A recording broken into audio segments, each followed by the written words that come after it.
Hello mga ka-nurse, tayo ngayon ay magbabahagi tungkol sa sakit na beke. Ang beke ay isang nakakahawang sakit na dulot ng isang virus. Maaari itong magdulot ng sakit na pamamaga sa iyong parotid salivary glands or parotitis. Ang paggamot para sa beke ay nakatuon sa pagpapagaan ng mga sintomas. Karamihan sa mga sintomas ay banayad, ngunit maaaring mayari ang malubhang komplikasyon. Ang bakunang MMR or Measles, Mumps, Rubella ay nagbibigay ng proteksyon mula sa virus na nagdudulot ng beke. Pero mga ka-nurse, ano nga ba ang beke? Ang beke ay isang nakakahawang sakit na dulot ng mumps virus na kabilang sa isang pangkat ng mga virus na kilala bilang paramyxoviruses. Nagsisimula ang sakit na banayad na sintomas tulad ng pananakit ng ulo, lagnat at pagkabagod. Ngunit kadalasan ay humahantong ito sa matinding pamamaga ng ilang particular na glandula ng laway or the parotitis na dahilan na pamamaga ng pisngi at tanga. Katulad nga ng nabanggit ko kanina, maaari mong maprotektahan ng iyong anak sa pamamagitan ng pagpapabakuna sa kanila. Ang pagpapabakuna ng measles, mumps, rubella or ang MMR. Bagamat ang beke ay karaniwang isang banayad na sakit, maaaring magkaroon ng malubhang komplikasyon. Karaniwan itong naapektuhan ng mga bata sa edad na 2 hanggang 12 taong gulang na hindi pa nagkakabeke. Gayunpaman, ang mga kabataan at matatanda ay maaaring magkaroon pa rin ng beke sa kabila ng pagpapabakuna nila laban dito. Nangyayari ito dahil lumihina ang resistensya ng bakuna pagkatapos ng ilang taon. Gayunpaman, ang pinakamahusay pa rin na paraan upang maprotektahan laban sa impeksyon na beke ay ang ganap na pagpapabakuna. Paano naman natin malalaman kung ito nga ay beke? Ano ba ang mga sintomas nito? Ang unang sintomas ng beke ay kadalasang banayad. Maraming tao ang walang sintomas at hindi alam na sila ay nahawahan. Ang mga sintomas ay hindi rin lilitaw kaagad.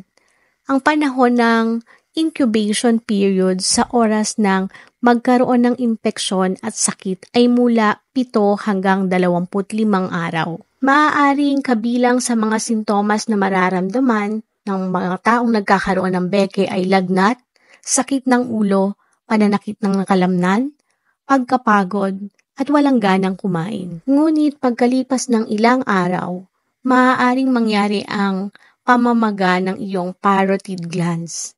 Ang iyong mga parotid glands ay ang glandula ng salivary glands na namatatagpuan sa pagitan ng iyong tainga at panga. Ang pamamaga na kilala bilang parotitis ay maaaring mangyari sa isa o sa magkabilang panig ng iyong muka. Ang klasikong tanda ng beke na ito ay mukhang chipmunk cheeks. Bihirang ang mga beke ay maaaring makaapekto sa iyong mga organs kabilang ng iyong utak, pancreas, testicle o ovary. Tawagan agad ang iyong doktor kung magkakaroon siya ng alinman sa mga sumusunod na malalang sintomas, katulad ng mataas na lagnat, paninigas ng leeg, matinding sakit ng ulo, pagkalito, sakit sa tiyan, pagsusuka at mga seizures. Mga ka-nurse, dapat alamin natin ano nga ba ang sanhi ng beke. Ang mumps virus ay isang uri ng paramyxovirus ay nagdudulot ng mumps.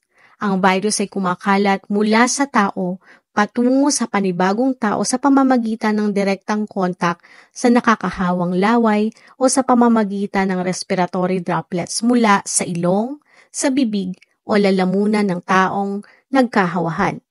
Ang taong nahawahan ay maaaring magkalat ng mumps virus sa pamamagitan ng pagbabahing, ubo at pagsasalita, pagbabahagi ng mga bagay na naglalaman ng nakakahawang laway tulad ng laruan, tasa at iba pang mga kagamitan, paglalaro ng sports, pagsasayaw, paghalik or pagsali sa iba pang mga aktibidad na may malapit na pakikipag-ugnayan sa isa't isa. Ang panibagong tanong, nakakahawa ba ang beke?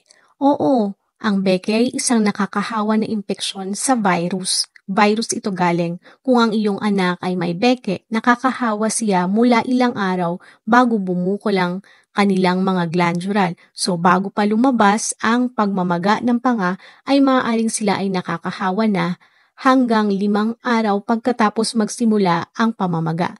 Sa makatuwid, dapat bawasan ng iyong anak ang pakikipag-ugnayan sa iba. Hindi sila dapat pumunta sa eskwelahan at sa mga daycare. Ang paggamot ng beke ay nakatuon sa pangangalaga ng mga sintomas na nararanasan ng inyong anak para sila ay maging komportable. Ang mga sumusunod na hakbang ay maaaring makatulong sa para magamot ang mga sintomas. Una, magpahinga ng marami hanggang sa mawala ang iyong mga sintomas. Uminom ng maraming likido. Magmumog ng mainit na tubig na may asin. Iwasan ang mga acidic na pagkain at saka sumipsip ng ice pop para mapawi ang pamamaga ng lalamunan. Kumain ng mga pagkain hindi nangangailangan ng maraming pagmuya gaya ng sopas, mashed patatas, at piniritong itlog. Maglagay ng yelo or heat pack sa mga namamagang glandula. Uminom ng mga non-aspirin na gamot tulad ng acetaminophen at ibuprofen upang mabawasan ang lagnat at makatulong sa pananakit. Huwag bigyan ng aspirin ng iyong anak. Ang mga bata na may mga virus gaya ng mga beke na uminom ng aspirin ay maaaring magkaroon ng Ray's syndrome, isang mapanganib na sakit na nagdudulot ng liver failure. Paano mo naman ito maiiwasan? Ang beke ay isang lubos na maiiwasan sa sakit dahil meron nga tayong bakuna para sa beke. Pangalawa, kailangan tayong umiwas sa mga tao na meron ito or sa mga lugar na merong mga tao na ma-impeksyon ng beke. Gaano ba katagal ang mga beke? Karamihan sa mga bata ay gumagaling sa loob ng ilang linggo.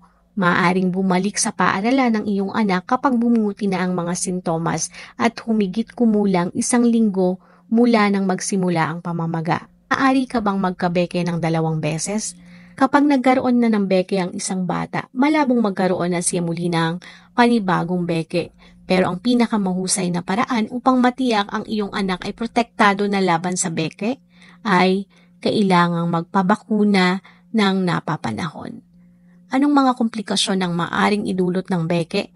Habang ang beke ay karaniwang isang banayad na sakit, ito rin ay maaring magkaroon ng mga komplikasyon, katulad ng arthritis, pamamaga ng mga kasukasuan ng iyong anak, pamimingi o permanenteng pagkawala ng pandinig, encephalitis, pamamaga ng utak ng iyong anak, meningitis, pamamaga ng tissue na tumatakip sa utak at spinal cord ng iyong anak, ooporitis, pamamaga ng mga ovaryo ng iyong anak, orchitis, pamamaga ng testicle ng inyong anak, pancreatitis, pamamaga ng pancreas ng iyong anak, or thyroiditis, pamamaga ng thyroid gland.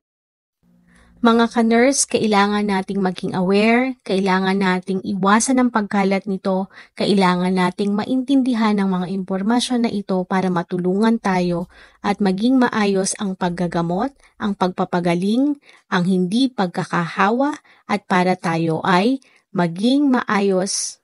Huwag kalimutang kumonsulta sa inyong doktor kung kinakailangan. Ito lamang po, sana po ay nakatulong ang mga impormasyon na ito. Salamat mga ka-nurse. Bye, hanggang sa uulitin.